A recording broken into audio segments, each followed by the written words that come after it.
Qué momento tan especial que prepararon nuestros niños. ¿Les gustó? Los papitos, o que todos estábamos ahí con la lágrima afuera o haciendo fuerza para que no se nos riegue la pestañina, pero fue hermoso. Gracias a todos los que participaron y papitos, esperamos que se sientan amados y que hayan disfrutado esto tan especial que preparamos con todo cariño para cada uno de ustedes. Muchos vinieron temprano al desayunito que les preparamos. También gracias por haber estado aquí. Pero bueno, ahora vamos a ir directamente a la palabra del Señor, la cual he llamado la carta de mi Padre. ¿Sabían ustedes que Dios escribió una carta de amor para cada uno de los que estamos aquí? Y esa carta de amor, tal vez usted la trajo hoy impresa, la tiene ahí, así como yo la traje, o la tiene en el celular digital, o la vamos a leer hoy mucho, porque es la carta que el Padre Dios escribió para ti y para mí. Así que vamos a orar por un momento. Le invito ahí donde usted está, si gusta cerrar sus ojos, inclinar su rostro y orar conmigo y decirle: Padre, te amamos, y en el nombre de Jesús en esta hora, Dios, nos acercamos a tu palabra. Nos acercamos, Dios, con un corazón tierno, con un corazón sencillo, con un corazón dispuesto para que seas tú hablando a nuestra necesidad, para que seas tú, Señor, trayendo ese cambio, para que seas tú, Dios, trayendo ese consuelo y obrando de la manera en que solamente tú lo puedes hacer. Tu palabra, Dios, es viva, tu palabra es eficaz, tu palabra penetra lo más profundo de nuestros corazones. Dice la Biblia, Señor, que discierne lo más profundo de nuestra mente, nuestras intenciones, nuestros propósitos, nuestros anhelos, todo lo presentamos hoy delante de ti y oramos, Señor, que hoy a través de tu Espíritu Santo, al abrir las Sagradas Escrituras, esa letra salte y venga a nosotros como río de agua viva y traiga a nuestro interior un nuevo despertar, y traiga salvación, y traiga sanidad, y traiga paz, y traiga reposo a todo aquel que en esta hora lo necesita y lo anhela. ¿Cuántos dicen amén? En el nombre de Jesús. Qué privilegio siento en esta mañana de poder compartir con ustedes la palabra, y especialmente hoy que es el Día del Padre. Y como les dije ahorita, el mejor Padre es Dios, y la Biblia nos lo recuerda en el Salmo capítulo 103 y versículo 13. Salmo 103, 13 dice de esta manera: como el Padre se compadece de los hijos, se compadece Jehová de los que le temen. Como el Padre se compadece de los hijos, así se compadece Dios de los que le temen. Pero también hay otro salmo, y es el Salmo 27:10, donde dice la palabra de Dios: aunque mi padre y mi madre me dejare, con todo Jehová me recogerá. Porque la experiencia de la paternidad nos enseña a nosotros a acercarnos a Dios. Cuando nosotros hemos tenido un buen modelo de paternidad, cuando hemos tenido un gran padre en nuestra vida, podemos acercarnos a Dios de esa manera. Podemos verlo a Él como Padre, porque hubo en nuestra historia alguien que estuvo para nosotros, que nos cuidó, que nos aprobó, que nos valoró.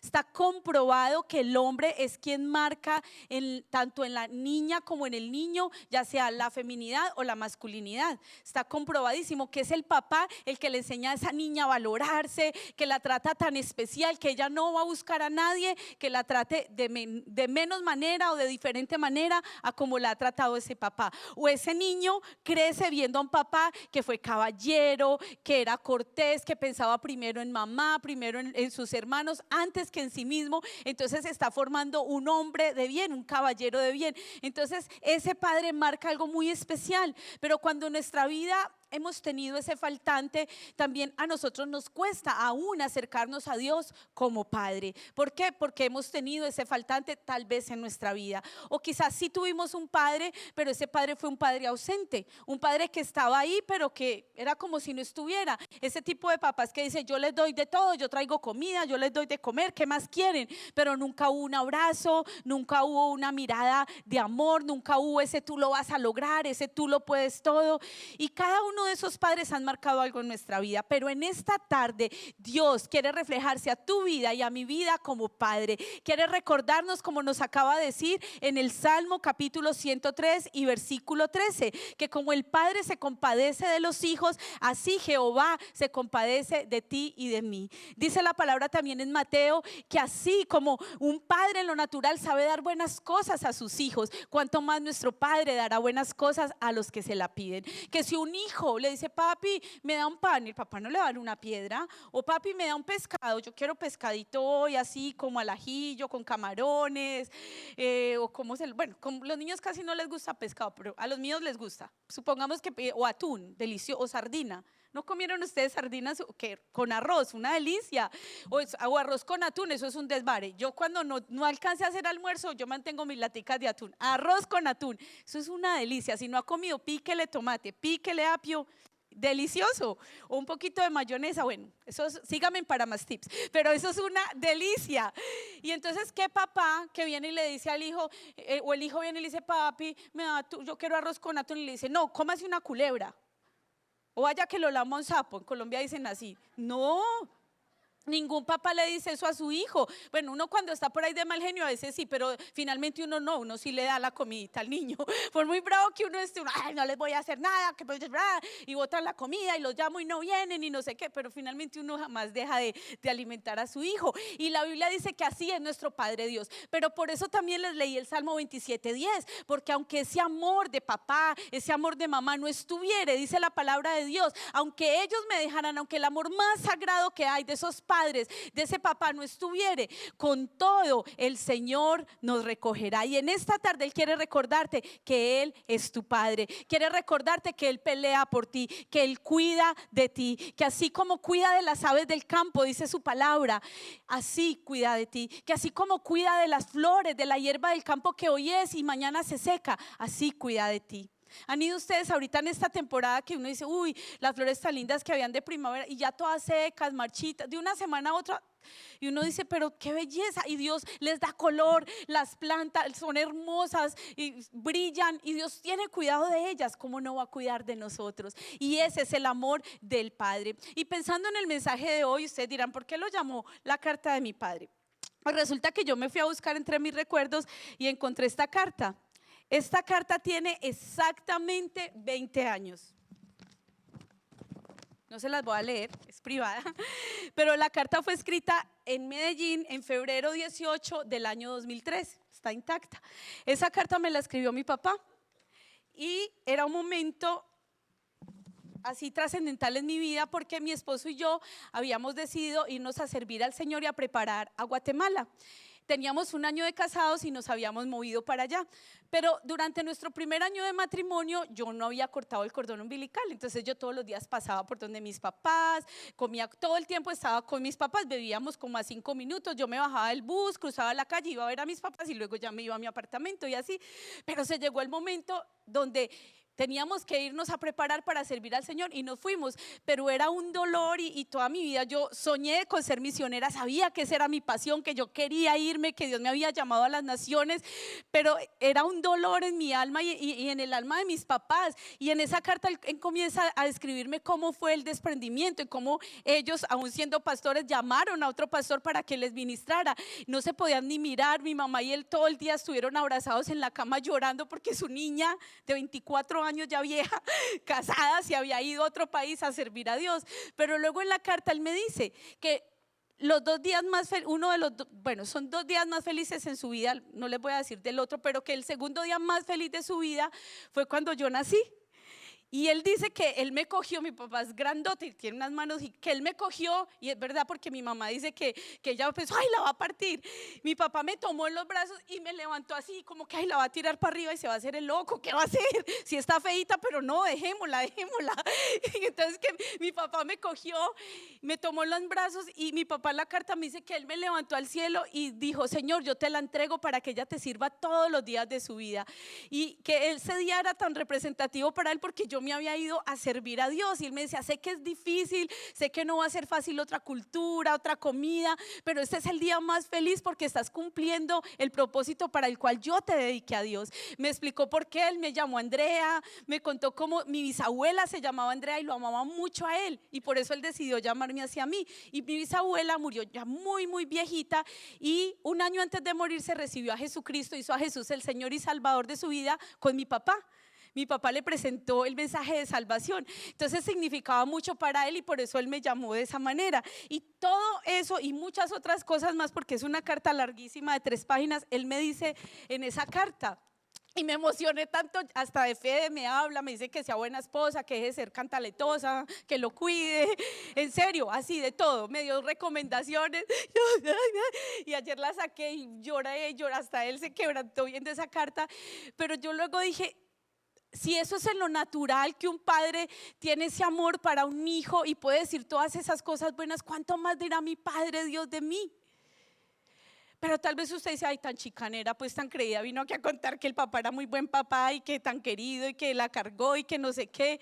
Y yo que ni papá tuve ni siquiera, pero yo vengo a contarle de una carta. Yo ya les conté de la mía, pero para ustedes hay una carta aún más hermosa y está aquí. No tiene 1 ni 2 libros, tiene 66 libros de amor para ti. Y en cada uno de esos libros y en cada una de esas páginas hay una historia que tiene tu nombre y dice Cecilia. Y en esa página que tú abres dice Olga Lucía, y luego tú la abres y dice Oliver, y luego la abres y dice Sunday, Domingo, el hermano Domingo, y luego la abres por otro lado y dice Nancy, porque cada una de las páginas de este libro tiene tu nombre y fue escrito con sangre. Fue escrita con la sangre del Cordero de Jesús que derramó su vida por amor a ti. Y que en esta tarde te recuerda que Él es tu Padre, que te ama con amor eterno. Y se han dado cuenta ustedes, uno como papá, cómo defiende a sus hijos, o sea, que se le metan a uno con el muchachito. A ver, las mamás, uno le puede decir de todo al muchacho, al peladito, pero que ni el papá lo regañe, porque cuando el papá lo regaña uno se enoja. Y entonces uno va y le echa leña al fuego, porque uno es toda bombera, las mamás somos bomberas, le echamos leña y mira, y cuando el papá va a poner disciplinas, ay no, venga mi amor, no, porque, y que como ya uno no quiere que el papá intervenga porque uno se muere del susto, ¿qué tal que el papá? Bueno, hay mamás que sí dan más duro con la chancleta, hay papás lo más de queridos, pero esa chancleta voladora, pero hay papás también que son bien chancleteros, o con mi papá se ponía la correa en el cuello y se acabó todo, o sea, no necesitaba nada más, se ponía la correa aquí y se acabó todo. Pero todo padre defiende a sus hijos y a mí me llamó la atención eso, cómo nos duelen nuestros hijos. Y en la Biblia encontramos un ejemplo justamente en Jueces capítulo 6 y versículo 25. Hace poco yo les hablé de esforzados y valientes, ¿se acuerdan? La historia de Gedeón. Y hay un detalle en la historia de Gedeón que quiero que resaltemos en esta hora. Dice Jueces capítulo 6, voy a leer del versículo 25 en adelante. Aconteció que la misma noche le dijo Jehová: toma un toro del hato de tu padre, el segundo toro de 7 años, y derriba el altar de Baal que tu padre tiene, y corta también la imagen de acera que está junto a él. Y edifica un altar a Jehová tu Dios en la cumbre de ese peñasco, en un lugar conveniente. Y tomando el toro, sacrifícalo en holocausto con la madera de la imagen de acera que habrás cortado. Entonces Gedeón tomó 10 hombres de sus siervos e hizo como Jehová le dijo, mas temiendo hacerlo de día por la familia de su padre y por los hombres de la ciudad, lo hizo de noche. Por la mañana, cuando los de la ciudad se levantaron, he aquí que el altar de Baal estaba derribado y cortada la imagen de acera que estaba junto a él. Y el segundo toro había sido ofrecido en holocausto sobre el altar edificado. Y se dijeron unos a otros, ¿quién ha hecho esto? Y buscando e inquiriendo les dijeron, Gedeón, hijo de Joás, lo ha hecho. Entonces los hombres de la ciudad dijeron a Joás, saca a tu hijo para que muera, porque ha derribado el altar de Baal y ha cortado la imagen de acera que estaba junto a él. Y Joás respondió a todos los que estaban junto a él, ¿contenderéis vosotros por Baal? ¿Defenderéis su causa? Cualquiera que contienda por él, que muera esta mañana. Y si es un Dios, contienda por sí mismo con el que derribó su altar. Aquel día Gedeón fue llamado Jerobaal, esto es, contienda Baal contra él, por cuanto derribó su altar. Pero los madianitas y amalecitas y los del oriente se juntaron a una y pasando acamparon en el valle de Jezreel. Entonces el espíritu de Jehová vino sobre Gedeón, y cuando éste tocó el cuerno, los abiezeritas se reunieron con él. Este fue un momento impresionante. Dios había llamado a Gedeón. ¿Recuerdan la historia? Hace poco hablamos de ella. Gedeón, un muchacho que estaba escondido, el trigo dice que se cernía en un lugar alto, ¿no? Nosotros en Colombia decimos cernir, o sea, pasar por el sedazo, por el colador. Bueno, le quitaban toda la cizaña pues al trigo, y él estaba escondido. Dice que lo estaba haciendo en el lagar. El lagar es donde procesaban las uvas, el jugo de uva. Estaba escondido porque tenía miedo, y ahí viene el ángel, la presencia de Dios, y le dice: Jehová está contigo, varón esforzado y valiente. Y Gedeón dice: ¿conmigo? Estoy escondido, yo soy el más pequeño de la casa de mi padre, mi familia es la más pobre, mira que vienen y nos quitan las cosechas, ¿cómo que el Señor está con nosotros? Y él le dice: yo escuché la oración del pueblo y yo he venido para perdonarlos y te escogí a ti.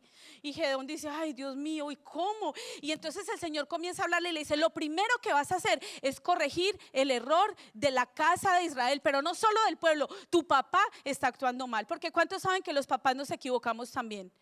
Y que no hay nada más sabio que un papá pueda pedir perdón. Les voy a contar que una vez mi hijo estaba, el mayor tenía como unos 5 añitos, 5 o 6 añitos. Entonces el papá le dijo: Federico, necesito que te cepilles y te vayas a dormir ya, son las 9 de la noche. Entonces yo voy pasando y yo veo que él va para el baño, y le digo: oh no, espérame que yo voy a hacer algo, espérame ahí un ratico afuera, yo te voy a leer y enseguida ya te cepillas y nos vamos a dormir. Pero el papá no escuchó esa parte de la historia. Como a los 10 minutos yo solo escucho yo salgo así del baño con las cremas, con los rulos, y yo: ¿qué pasó? ¿Qué pasó? Que este niño no obedece hace 15 minutos. Y yo: ay, es que yo le dije que me esperara y que no se acostara todavía.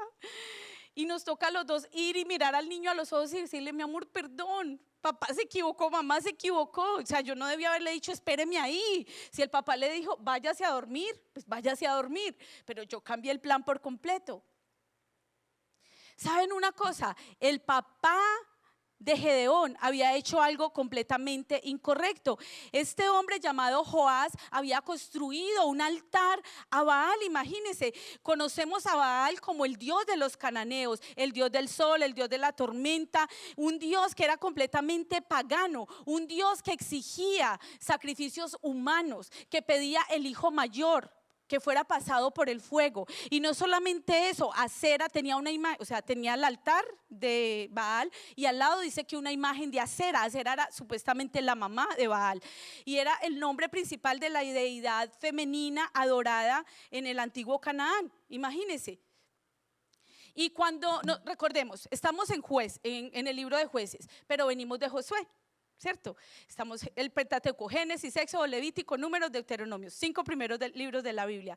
Luego vienen los libros históricos, donde se comienza a narrar cómo fue que el pueblo de Dios llegó a la tierra prometida, cómo conquistaron, cómo vivieron. Y entonces viene Jueces, pero antes de Jueces está Josué, ¿cierto? El primer libro histórico son 12, el primero es Josué, el conquistador. Recuerda, venimos de Éxodo. Venimos que Moisés libera al pueblo, que Dios levanta a través de Moisés otro sucesor que fue Josué, y Josué introduce al pueblo a la tierra prometida y les dice: solamente yo y mi casa serviremos al Señor. Ustedes yo no sé qué van a hacer, pero no sirvan a los dioses de los cananeos. Y se muere Josué, y lo primero que hacen: servir a los dioses de los cananeos, se apartan de Dios. Y es cuando el Señor comienza a levantar jueces. Y llegamos al capítulo 6 de Jueces, cuando nos encontramos entonces con Gedeón. Y Gedeón dice: yo tengo miedo, o sea, que me van a matar. Entonces calladito por la noche dice: listo, Dios, yo obedezco, pero por la noche que todo el mundo está durmiendo. Pero obvio Gedeón que por la mañana se iban a dar cuenta, o sea, iba a amanecer tirada la imagen de Baal. Y cuando todos los de la ciudad se levantan y dicen: ¿aquí qué pasó? ¿Quién fue? Y comienzan a indagar y se dan cuenta que es Gedeón. Se vienen no contra Gedeón. ¿A quién vinieron a hablarle? Al papá. ¿Quién tenía que poner la cara y quién tenía que responder? El papá. Y cuando vienen a hablar con el papá les dice: ¿y por qué tienen ustedes que pelear por él? Si él es Dios, pues que se defienda a sí mismo. Y a partir de ese momento, Gedeón se comienza a llamar Jerobbaal. Su nombre fue cambiado porque había luchado contra los mismos Baales, había tomado un acto de victoria. ¿Cuántas veces nuestros hijos se van a tener que levantar aún mayor que nosotros? Y ese es el llamado como padres, que nosotros seamos la plataforma para que ellos vayan lejos, que nosotros les pongamos el techo para que ellos suban. En mi país hay algo muy común y es que la gente construye la casa y tenemos la terraza o la plancha. Le decimos, no, la plancha es la terraza. Ahí está o el volado, también le decimos, ahí le quedó el volado o el aire. Entonces el volado es para que uno construya. Entonces ya se casó el hijo mayor y ahí tiene la plancha y construye, y él pone plancha y el otro pone plancha, y eso se armó y ahí vive toda la familia. Y más o menos espiritualmente eso es el llamado de nosotros, a poner esa plancha, a poner esa terraza para que nuestros hijos vayan más lejos que nosotros. ¿Cuál es el éxito de un padre? Que su hijo vaya más allá. Mi mamá siempre, en Colombia hay extractos, ¿no? Terrible, que extracto 1, extracto 2. Y mi mamá siempre decía, ay, los hijos son como un extracto más que uno, siempre saben más que uno, son más modernos que uno, visten mejor que uno y hasta tienen más plata que uno. Y yo, amén, amén, porque ese es el sueño, que nuestros hijos vayan más lejos. ¿Se acuerdan de los caminos de la vida? Que cuando ellos crezcan, lleguen lejos, ¿se acuerdan? Y puedan alcanzar esa felicidad. Ah, bien que se la saben. Ese es el sueño del Padre, que nuestros hijos lleguen lejos, que nuestros hijos crezcan, que nuestros hijos vayan más allá. Y cuando Dios llama a Gedeón, Gedeón va más allá que su papá. ¿Por qué? Porque el Espíritu de Dios viene sobre Gedeón de tal manera que se levanta y es capaz de derribar un altar que su propio papá tenía en la casa. Eso era autoridad, eso era algo que no se tocaba, pero él le obedeció a Dios. ¿Y cómo sería lo que Dios hizo con Gedeón? Que va y llama a 10 siervos y los 10 le hacen caso. Y no era cualquier altar, para que entre 10 lo tuvieran que tirar, imagínense. Los altares que ellos construían no eran sencillos. Pero vemos aquí un modelo de padre e hijo, y vemos cómo el padre de Gedeón puede pelear por su propio hijo. Y se levanta y dice, no, si ese es el Dios, pues que se defienda él. Y el que venga contra mi hijo, mañana mismo está muerto. Así de sencillo. ¿Cómo puedes pelear tú por tus hijos? ¿Sabían que la palabra nos recuerda que las armas de nuestra milicia no son carnales ni terrenales, sino que son poderosas en Dios para destrucción de fortalezas? Y que nosotros no tenemos una imagen de Baal como la tenía Gedeón, pero tenemos pornografía, pero tenemos droga, pero tenemos alcohol, pero tenemos allá afuera tantas cosas a las que nuestros hijos se enfrentan. ¿Cómo vamos a pelear con ellas? Doblando nuestras rodillas. ¿No saben ustedes cuántos hijos hemos visto nosotros venir a la iglesia y que sus padres no quieren buscar de Dios? Y eso sí es doloroso. Pero en el padre de Gedeón vemos un modelo diferente. Vemos a un papá que dice, ¿qué? Mi hijo fue capaz de pararse y tirar todo lo que había que tirar, que yo mismo tenía en mi casa. No, yo defiendo a mi hijo. ¿Y cómo tú vas a defender hoy a tus hijos? ¿Cómo tú y yo hoy vamos a defender la siguiente generación? ¿Cómo vamos a pelear por ellos? Cuando estamos en medio de un caos donde nos dicen que la familia ya no es la familia que nosotros conocíamos, donde nos dicen que no, que eso ya no es normal. Esta semana una hermana nos contaba su testimonio y nos decía, qué triste que cuando fui a preguntar cómo puedo adoptar un hijo, me dijeron, no, la prioridad son las parejas del mismo sexo, la prioridad ya no son las parejas de hombre y mujer. Tienes que esperar, vas a entrar a una lista larguísima en el lugar donde ella quería adoptar a su hijo. Entonces, ¿cómo nosotros vamos a pelear ahora contra lo que está pasando afuera? Es de rodillas, es con nuestro testimonio, es con nuestra fe. Es como se paró el padre de Gedeón y dijo, si ese es el Dios, que contienda él por él, pero yo voy a defender a mi hijo. ¿Cómo vas a defender tu casa? Esa sería una buena pregunta para hoy. Y vamos a hablar también de un papá que se equivocó, y ese fue David. Un gran rey, un gran guerrero, pero un mal padre. Se equivocó como papá, y es un modelo para nosotros hoy. Yo le decía a Dios, yo no quiero hablar mal de David, porque David era un hombre conforme al corazón de Dios, la Biblia así lo llama, pero luego pensé cómo la Biblia nos muestra a sus hombres, a sus héroes tal cual fueron, como nosotros, hombres de carne y hueso que se equivocaron, que pecaron, que fallaron. Y la gran diferencia con el rey David fue su corazón, un hombre que fue capaz de arrepentirse, un hombre que cuando fue confrontado con su pecado dijo, sí, he pecado, he fallado, y se arrepintió, y la prueba de eso es el Salmo 51. Cuando tú lees a David, después de ser confrontado por su pecado, él dice: ten piedad de mí, oh Dios, conforme a la multitud de tus misericordias, borra mis rebeliones, porque contra ti he pecado y he hecho lo malo delante de tus ojos. Y luego más adelante en el Salmo le dice: devuélveme el gozo de la salvación y espíritu noble me sustente. Porque cuando tú pierdes, cuando tú te apartas de Dios, lo primero que pierdes es el gozo, es la alegría de la salvación. Porque la Biblia dice que el corazón alegre hermosea el rostro. Porque la Biblia dice que cuando venimos al Señor hay fiesta en el corazón. ¿Recuerdan esa alabanza que dice: fiesta hay en el corazón de los que suben al monte de Sión? Hay una fiesta por dentro. Esa fiesta no se acaba. Esa fiesta de nosotros no es con licor. Esa fiesta de nosotros no es con droga. Esa fiesta de nosotros no es con sexo. Es una fiesta con Dios. Es un gozo que viene del corazón. Es un gozo diferente. Y eso era lo que David había perdido cuando pecó. Y dijo: Señor, devuélveme el gozo de la salvación y espíritu noble me sustente. ¿Cómo tú y yo reaccionamos cuando somos confrontados? ¿Cómo tú reaccionas cuando te das cuenta que has cometido un grave error? Y el rey David, como padre, nos deja ver tantas cosas, y una situación en la cual él se negó a poner disciplina por temor, por pena, no lo sé, pero especialmente en el segundo libro de Samuel y en el capítulo 13, entre los versículos 1 al 21, nosotros encontramos a uno de los hijos del rey David, a Amón. Y Amón ardía de deseo por su hermanastra llamada Tamar, y Amón llevó a Tamar a su propia habitación a través de una astucia y a través de enredos, y la obligó y abusó de ella. Y luego, después de la culpa, después de todo lo malo que hizo en contra de ella, la desterró de su presencia y la tiró a la desgracia, la echó. Usted dice: uy, eso está en la Biblia. Está en la Biblia. 2 hijos del rey, su propio hijo abusa de una hija. Y ese no es el problema mayor. Su hermano mayor, o sea, Amón, abusa de Tamar. Pero Tamar era hermana de Absalón. Y Absalón se llena de tal enojo que le dice: véngase para mi casa, hermanita, tranquila. Se aguanta no por 1 ni 2, por 3 años se aguanta en silencio.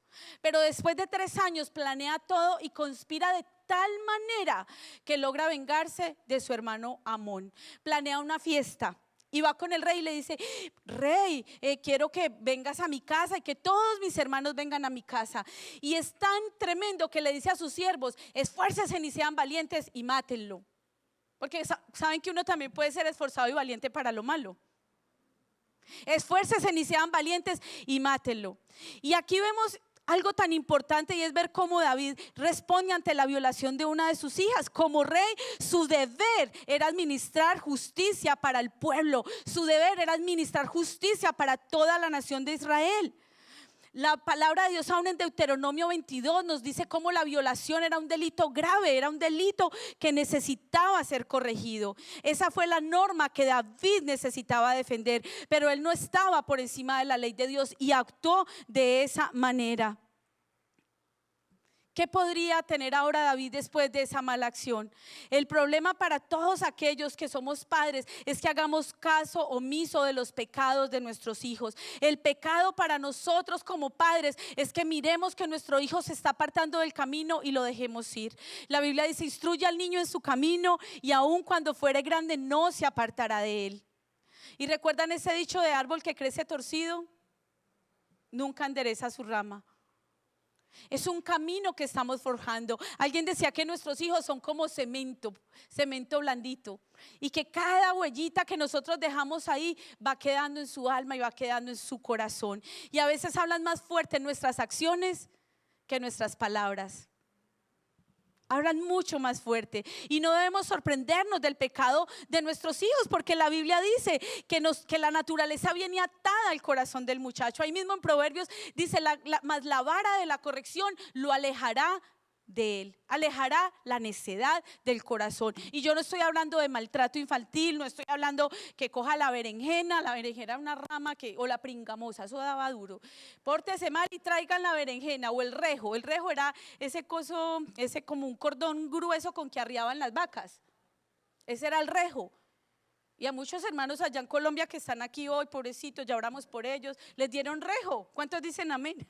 Les dieron rejo.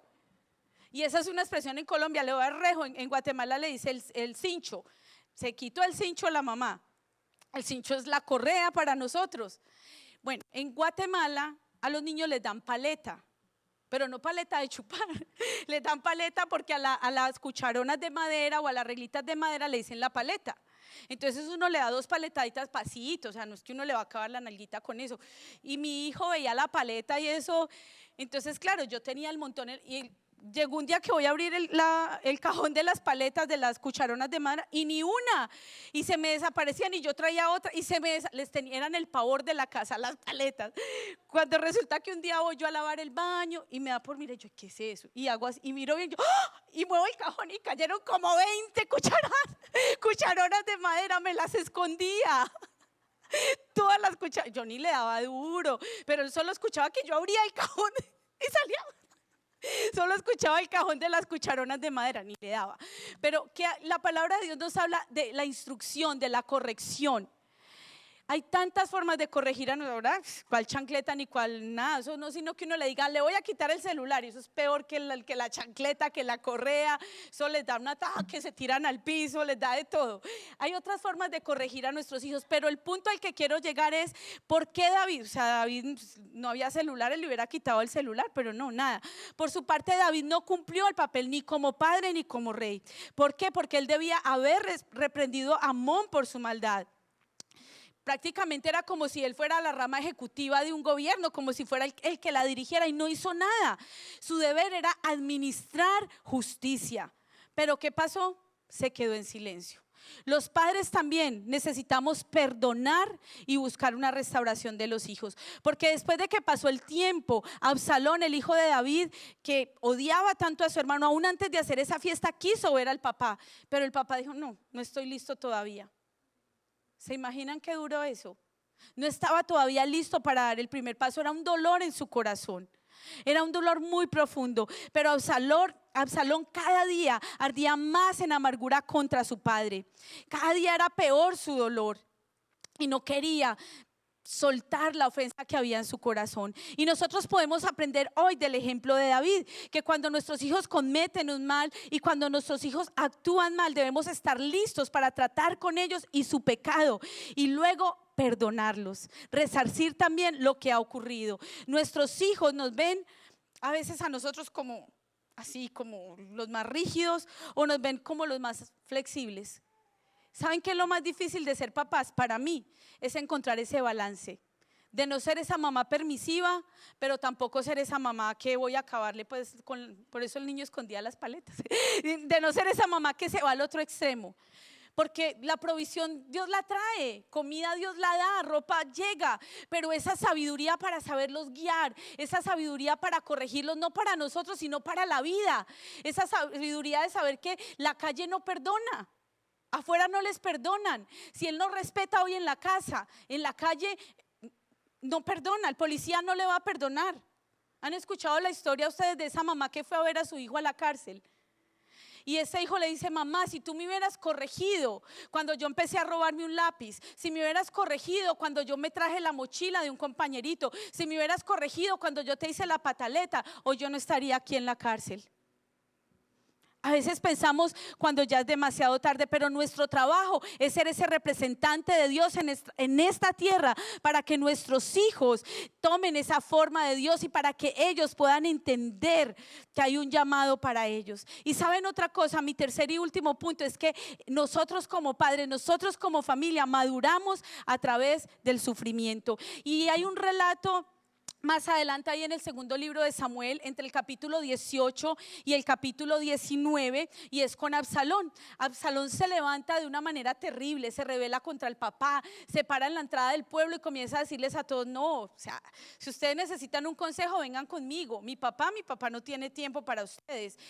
No, yo sí sé cómo gobernar. Y empieza a conquistar el corazón hasta de los mejores amigos del rey. Y comienza a sublevarse de tal manera que convence a todo el mundo. Y se hacen enemigos, el propio hijo, a causa del dolor. Miren, una herida no tratada se convierte en amargura, se convierte en odio y puede llegar a ser la peor rebelión. Y representó una caída terrible, un dolor en el corazón de David. Y cuando uno lee el segundo libro de Samuel, entre los capítulos 18 y 19, nos damos cuenta que David estaba pasando por un momento de gran sufrimiento. Pero sabes una cosa, aun cuando tú y yo estemos pasando por esos momentos difíciles, Dios usa con frecuencia esos tiempos así tan difíciles para cambiar nuestro corazón y para aumentar aún nuestra compasión por los demás. El corazón de David se purificó en medio del sufrimiento, en medio de todos los duelos. Y como si no hubiera sido suficiente con todo el dolor que él ya tenía, recordemos que también murió el bebecito. ¿Recuerdan cuando él pecó? Cuando fue con Betsabé y la mujer quedó en embarazo, ese bebé murió. Luego muere su hijo Amón. Y tenía un dolor en su alma, tenía un dolor en su corazón. Y ahora su hijo Absalón, o sea, él podía ser el rey, él era el mayor.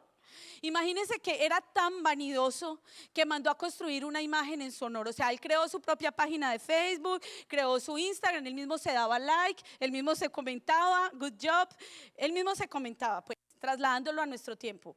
Porque dijo, por si quizá pasa algo, que yo quede en la posteridad.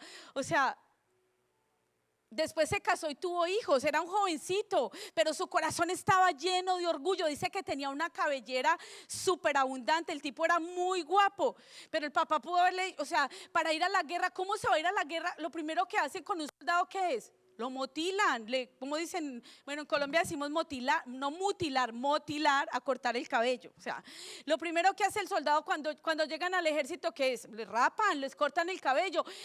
Él quería ser un guerrero, pero andaba con su melena. Y ahorita les voy a decir qué pasó con la hermosa melena de Absalón. El corazón de este Absalón estaba tan lleno de orgullo, tan lleno de rebeldía, que no le importaba hablar mal de su papá, convencer a todos en contra de su papá e ir en contra de él a donde quiera que él iba. Y vemos un momento tan impresionante, porque entonces en el capítulo 18 del segundo libro de Samuel, todos tienen que ir a enfrentarse contra él, el ejército, el poco ejército que le quedaba a David. Y David manda a 3 de sus hombres más valientes y él ya se va a ir con ellos y le dice: no vayas, tú quédate aquí. Él dijo: no, yo tengo que ir, pero él ya sabía que cuando se quedaba era peligroso. La vez que tuvo que ir a la guerra y se quedó, terminó pecando. Pero ahora en el capítulo 18, ya siendo un hombre maduro, cuando ellos le dicen: no vaya, dice el versículo 4, entonces el rey dijo: yo haré lo que bien os parezca. Y se puso el rey a la entrada de la puerta, y mientras salía todo el pueblo de 100 en 100 y de 1000 en 1000, el rey mandó a Joab, a Abisaí y a Itaí, diciendo: tratad benignamente por amor de mí al joven Absalón. Pero antes de eso me gusta mucho como dice el versículo 3. Segundo de Samuel 18:3. Mas el pueblo dijo: no saldrás, porque si nosotros huyéremos, no harían caso de nosotros. Y aunque la mitad de nosotros muera, no harán caso de nosotros. Mas tú ahora vales tanto como 10,000 de nosotros. Sería pues mejor que tú te quedes en la ciudad. ¿Cómo se sentía David? Era el rey, era el escogido de Dios, pero había pecado y la gente lo sabía.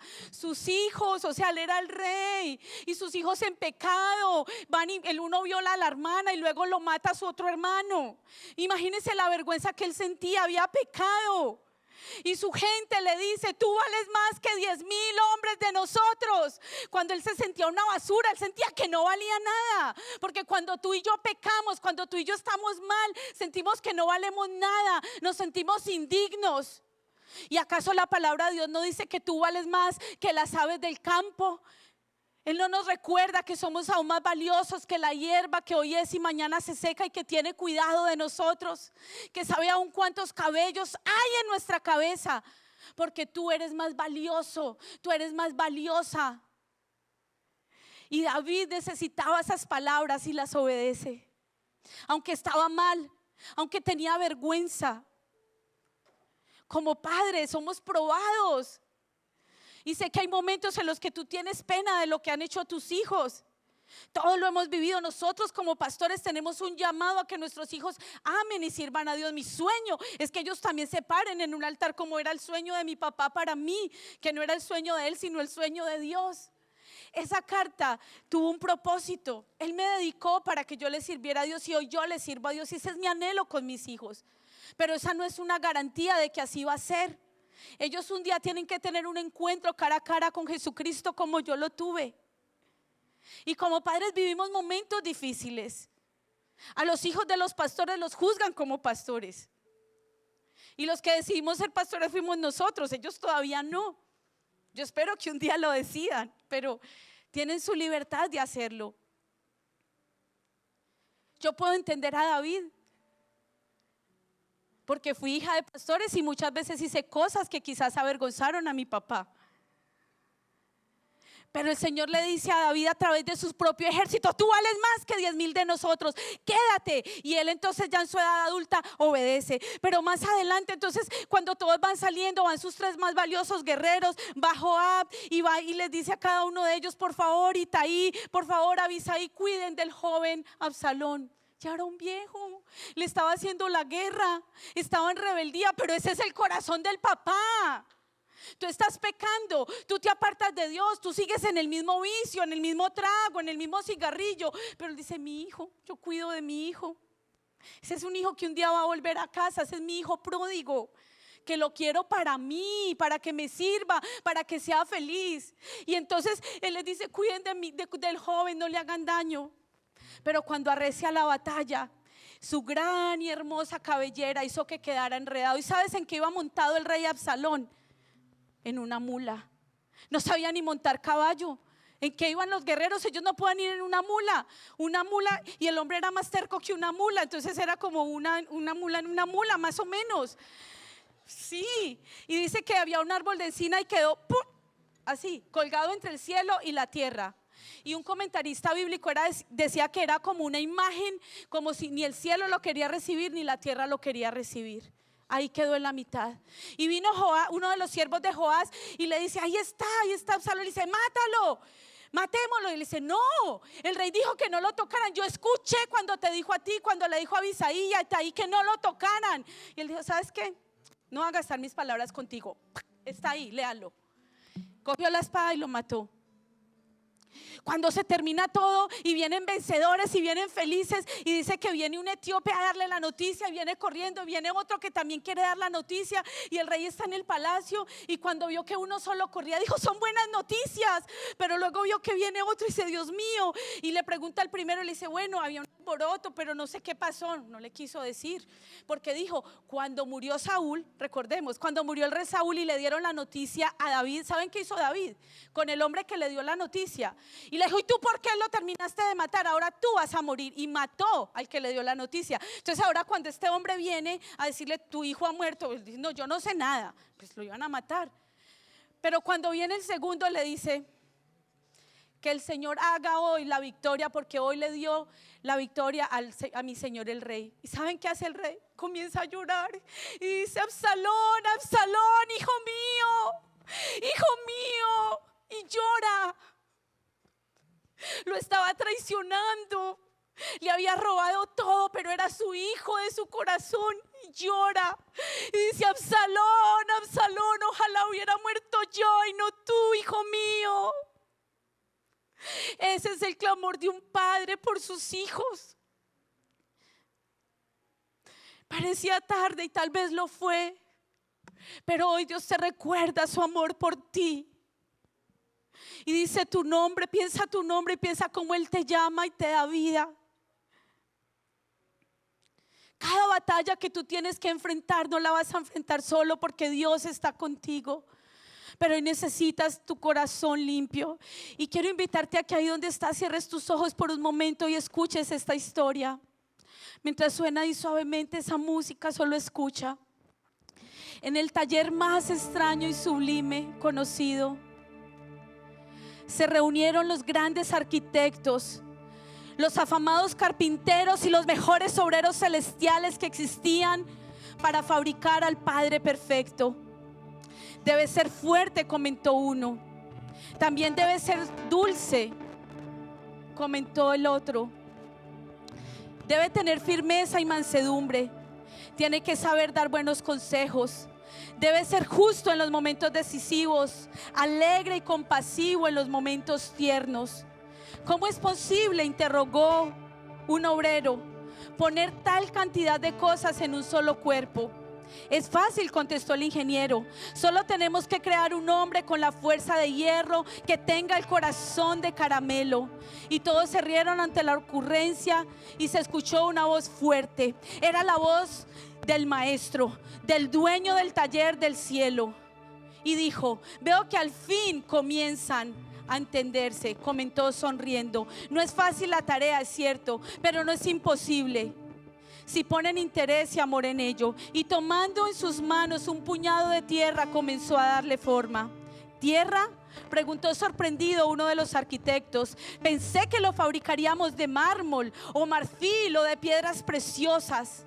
Ese material es necesario para que sea humilde, le contestó el maestro, y extendiendo su mano sacó de las estrellas oro y lo añadió a la masa y dijo: esto es para que en las pruebas brille y se mantenga fuerte. Agregó a todo aquello amor, sabiduría, y le dio forma y le sopló aliento y cobró vida. Pero todavía faltaba algo, pues en su pecho le quedaba un hueco. ¿Qué pondrás ahí?, preguntó uno de los obreros. Y abriendo su propio pecho ante los ojos asombrados de aquellos arquitectos, sacó su corazón y le arrancó un pedazo y lo puso en el centro de aquel hueco. 2 lágrimas salieron de sus ojos mientras volvía a su corazón ensangrentado. ¿Por qué has hecho tal cosa?, le interrogó un obrero.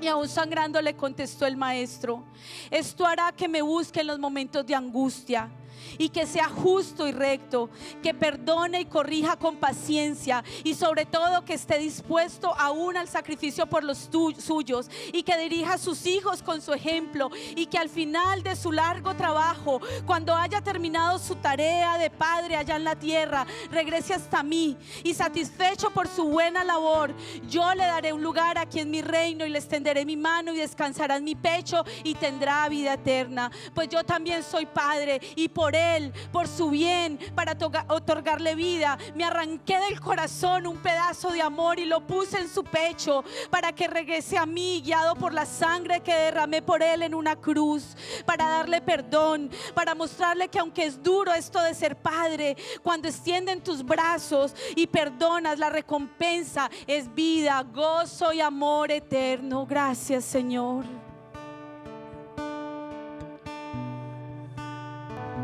Y en esta tarde yo quiero invitarte, si lo deseas, ponerte de pie, levantar tus manos al cielo y decirle a Dios: gracias por ser mi Padre. Independientemente si tú tuviste un buen papá, independientemente si tu padre te abandonó, independientemente si ni siquiera lo conociste, independientemente si tú como padre sientes que has fallado, si tú como padre sientes que hoy necesitas pedir perdón, pero sea cual sea la situación, yo quiero invitarte que hoy te aferres al Padre del cielo. Y si tú estás aquí hoy en familia y ahí está tu papá y tal vez necesitas solamente abrazarlo, pedirle perdón, no sé, acércate, busca a tu papá, busca a tu familia y abrácese en este momento. Abraza a tu familia, abraza a ese papá. Si tal vez tu papá ya no está, si tal vez partió a la eternidad, si hay un vacío en tu alma, no lo sé. Lo que sea que necesites hoy que Dios llene en tu vida, permítele al Espíritu Santo hacer esa obra en ti. Y si hoy tú necesitas a Jesucristo como tu Salvador, Si tú nunca le has dicho, Señor, ven a mi vida, yo sé que tú eres el Padre Dios, pero yo me he alejado de ti. Yo he estado pecando y no me importa, me he estado dañando a mí, he dañado a otros. Y hoy necesitas decirle, Señor, yo me quiero reconciliar contigo. Yo quiero volver a la casa de mi padre. Yo tenía rabia, yo estaba enojado hasta contigo porque mi papá me dejó, porque mi papá era un borracho, porque mi papá le pegó a mi mamá, porque nunca respondió, porque se divorciaron.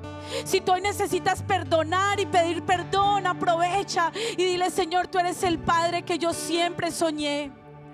Abraza a alguien a tu lado. Si no está tu familia, tómale la mano a alguien y permite que tus brazos y tus manos sean las manos de esa familia en la fe.